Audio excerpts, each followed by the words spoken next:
बात ये है कि जमाने के साथ लड़कियों की डिमांड भी बहुत बढ़ गई है। जैसे कि ये अपनी इस कहानी की चंदा ही देख लो। माई, मुझे बिल्कुल राजकुमार चाहिए, तभी मैं शादी करूंगी। बेटा, इस जमाने में अब राजकुमार कहाँ से लाऊं? अब ये अलादीन का जमाना थोड़ी ही है। अच्छा, तो मुझे ऐसा लड़का चाहिए जो हैंडसम हो, बहादुर हो, होशियार हो और उसे दुनिया के हर पकवान बनाना आना चाहिए और किसी भी सवाल का यूं फटाफट जवाब दे दे। बस कर बेटी, अब इतने सारे गुणों वाला लड़का हम कहाँ से पैदा करें? चंदा इसी डिमांड के कारण कई सारे लड़कों को मना कर चुकी थी। फिर एक बार उसकी बुआ किशन नाम के लड़के के रिश्ते के बारे में चंदा के पिता को बताती है। भाई साहब, अब चंदा की डिमांड ही इतनी है, आप एक बार ये रिश्ता भी देख लो। फिर उनको बुलावा भेज दो। बुआ फिर किशन की माँ को चंदा के रिश्ते के बारे में बताती है और थोड़ा परिचय किशन का भी सुनिए। किशन बड़ा ही होशियार है, लेकिन मजे की बात ये थी कि उसके 3 सिर थे। और माँ, मुझे अभी शादी नहीं करनी। माँ, लेकिन मुझे तो जल्द से जल्द शादी करनी है। अच्छा, लेकिन तीसरे का क्या फैसला है? माँ, जो आप कहो वो मुझे मंजूर है। ठीक है, तो हो गया बहुमत का फैसला। अब हम कल ही लड़की देखने जाते हैं। किशन का शरीर तो एक था, लेकिन 3 सिर के कारण उसके दिमाग भी 3 थे और तीनों की राय हमेशा अलग अलग होती थी। अरे भाई, शादी करके कहाँ फंस रहे हो? अरे बाबा, बड़ों की बात माननी चाहिए। उसे नाराज करोगे तो नुकसान तो अपना ही होगा। हाँ, बिल्कुल सही बात है। फिर दूसरे दिन सब लड़की देखने चले जाते हैं और फिर वहाँ नमस्ते, आइए आइए, हमारे घर में आपका स्वागत है। जी नमस्ते। अरे ओ चंदा की माँ, देखो मेहमान आए हैं। चंदा की तैयारी तो हो गई ना? हाँ जी, अभी बुलाती हूँ। लेकिन यहाँ एक दिक्कत थी, वो ये कि किशन के 3 सिरों की बात चंदा और उसके घर वालों को पता नहीं थी। फिर अरे दूल्हा कहाँ है? उसे भी साथ लाए हो ना? ओ किशन बेटा, जरा घर के अंदर आना। किशन जब अपने 3 सिर लेकर अंदर आता है, तब सभी आश्चर्यचकित होकर उसे देखते हैं। अरे बाप रे, ये कौन भगवान हमारे घर पधारा है, वो भी डिजिटल जमाने वाले। वाह वाह वाह, भगवान जी आए, पधारे। अरे भाई, वो भगवान नहीं, हमारा बेटा किशन है। क्या जी, कैसन बात कर रहे हो? अच्छा बेटा, आओ आओ बेटा। हे, हेलो, नमस्ते। पानी लो बेटा। No thanks. नहीं शुक्रिया, मुझे थोड़ा दे दो। एक आदमी और 3 सिर देखकर चंदा की माँ अपने पति को साइड में बुलाकर, सुनिए जी, क्या आपको पता नहीं था? नहीं, मैंने तो पहली बार ही देखा है। अब क्या करें?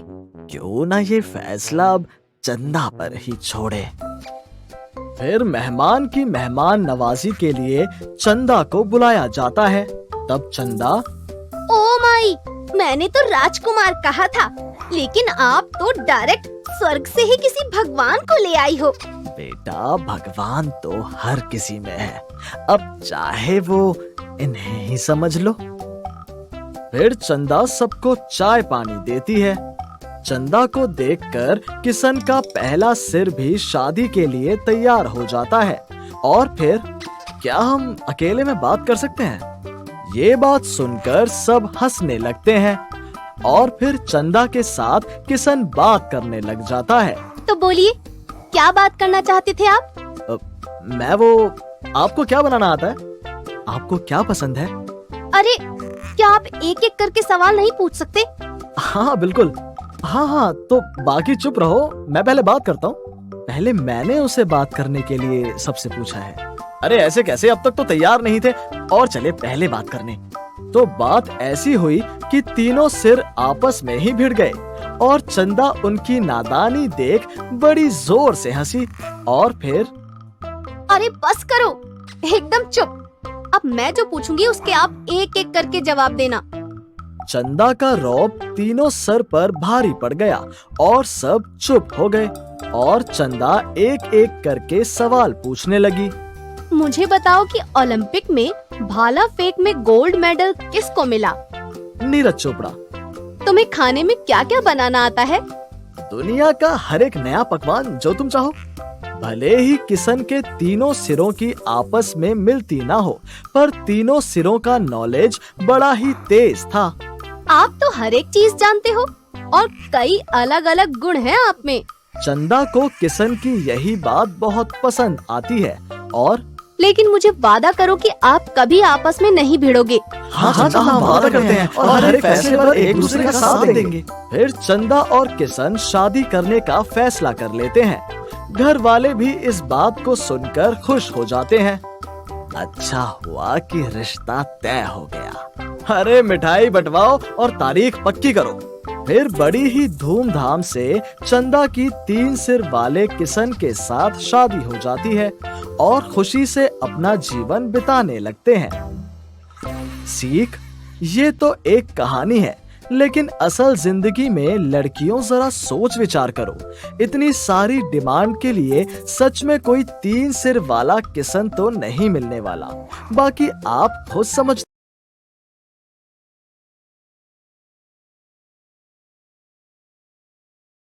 सिंधु अपने पति के साथ बोरिया उठाने का काम करती थी। बड़ी ही मेहनती थी वो। गांव की कुछ औरतें सिंधु को हमेशा चिढ़ाती थीं। अरे वो देखो, आदिनाथ की पत्नी कैसे बोरियां उठाती है। अरे वो बोरियां क्या, भैंस भी उठा लेगी। हाँ हाँ बिल्कुल, बुलडोजर की तरह। जो लोग तुम्हें कुछ भी कहते हैं, सिंधु तुम उन्हें पलटकर जवाब क्यों नहीं देती? हम अपना काम छोड़कर अगर उनके मुंह लगेंगे तो अपना घर कैसे चलेगा? सिंधु को तो पलटवार करना मैदान में ही आता था, क्योंकि सिंधु को पहलवान बनकर अपने पिता का सपना पूरा करना था। बेटा, मेरा एक सपना था कि मैं हिंद केसरी बनूं, पूरे देश में एक पहलवान के तौर पर अपना नाम रोशन करूं। लेकिन एक्सीडेंट के कारण मैं वो पूरा नहीं कर पाया। मैं आपका सपना पूरा जरूर करूंगी पिताजी। मुझे तुमसे यही उम्मीद थी। लेकिन कुछ साल बाद नंदू पहलवान की मौत हो जाती है। फिर सिंधु की सारी जिम्मेदारी उसके चाचा पर आ जाती है। अरे बंद कर सिंधु कुश्ती खेलना, तेरा बाप तो चला गया। अरे लड़की है तू, क्यों मर्द बनने का प्रयास करती है? मैंने एक लड़का देखा है, अगले हफ्ते ही तेरी शादी कर देता हूँ। चाचा जी, मैं कुश्ती में अपना नाम कमाना चाहती हूँ। अगले हफ्ते मेरी राज्य स्तरीय प्रतियोगिता है। अरे कलमुही, कुछ हो गया तो कौन तुझसे शादी करेगा? फिर सिंधु के मर्जी के खिलाफ उसकी शादी गरीब आदिनाथ से हो जाती है। तब से वो आदिनाथ के साथ अपना जीवन व्यतीत करने लगती है। सुनो भाइयों और बहनों, गांव के सभी लोगों, गांव में कुश्ती की प्रतियोगिता होने वाली है। 1 लाख रुपए नकद इनाम है। नामी पहलवान आने वाले हैं और भी कई नकद इनाम है। सुनो भाई सुनो, बात को सुनो। फिर दूसरे दिन सारा शहर कुश्ती के मैदान में जमा हो जाता है। लेकिन हमेशा की तरह सिंधु और आदिनाथ, सुना है आज अपने गांव में कुश्ती की प्रतियोगिता है, तो दोपहर को सारा मार्केट बंद रहेगा। तो फिर आज दोपहर के बाद क्या काम करें? क्यों ना हम आज चना भेल खरीद कर प्रतियोगिता की जगह बेचने चले जाएं? अच्छी कमाई होगी वहाँ पर। चना गरम ले लो, चना गरम, गर्मा गरम चने। अरे वो देखो, बुलडोजर आज चना बेचने का काम कर रही है। अरे इसे तो मैदान में उतारना चाहिए। पहलवान के साथ भिड़ने के लिए बड़ा मजा आता है। इस बात को सुनकर आदिनाथ को बड़ा ही गुस्सा आता है और फिर आदिनाथ, अरे कुछ तो शर्म करो, एक औरत होकर दूसरी औरत का सम्मान नहीं कर सकती।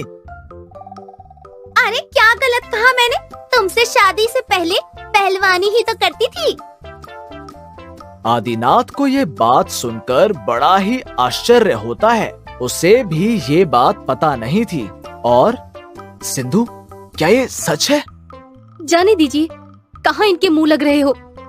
अरे वो क्या बताएगी, शादी से पहले बड़ी पहलवान बनकर घूमती थी। फिर सिंधु वहाँ से चली जाती है और आदिनाथ बड़ी ही गहरी सोच में डूब जाता है। क्या मैंने सिंधु की जिंदगी बर्बाद तो नहीं की? क्या वो सच में पहलवान बनना चाहती थी?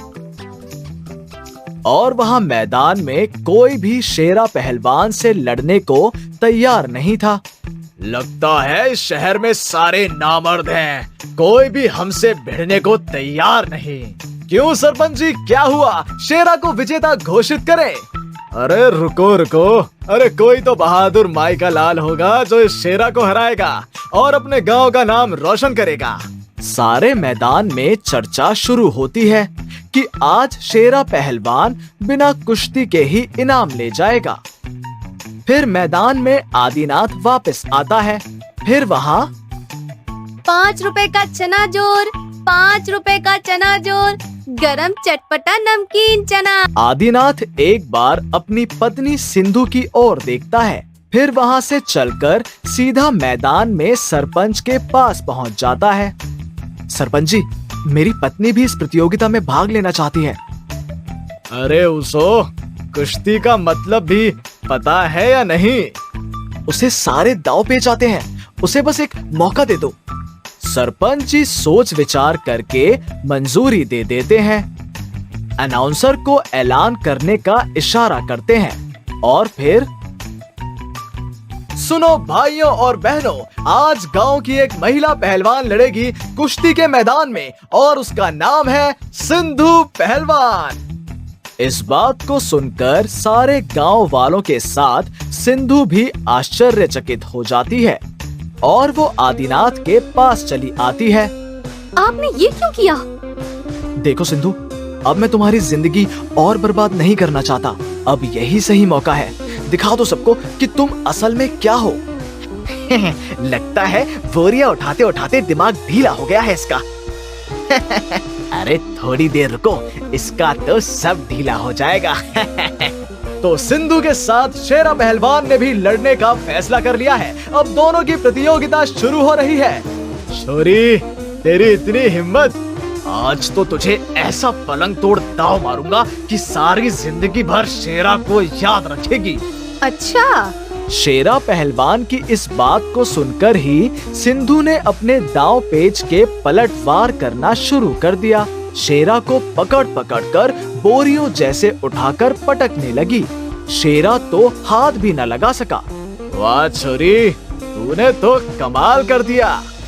सिंधु के इस खेल को देखकर पूरा मैदान खुशी से झूमने लगा और सब तरफ सिंधु की तारीफ होने लगी। मैं बहुत खुश हूँ सिंधु, मैं सदैव तुम्हारे साथ हूँ। तुम्हें जितनी कुश्ती खेलनी है खेलो।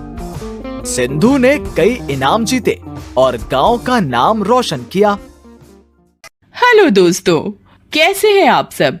हमारी कहानियां देखने के लिए हमारे चैनल को सब्सक्राइब कीजिए और हाँ, बेल आइकॉन पर क्लिक करना मत भूलिएगा।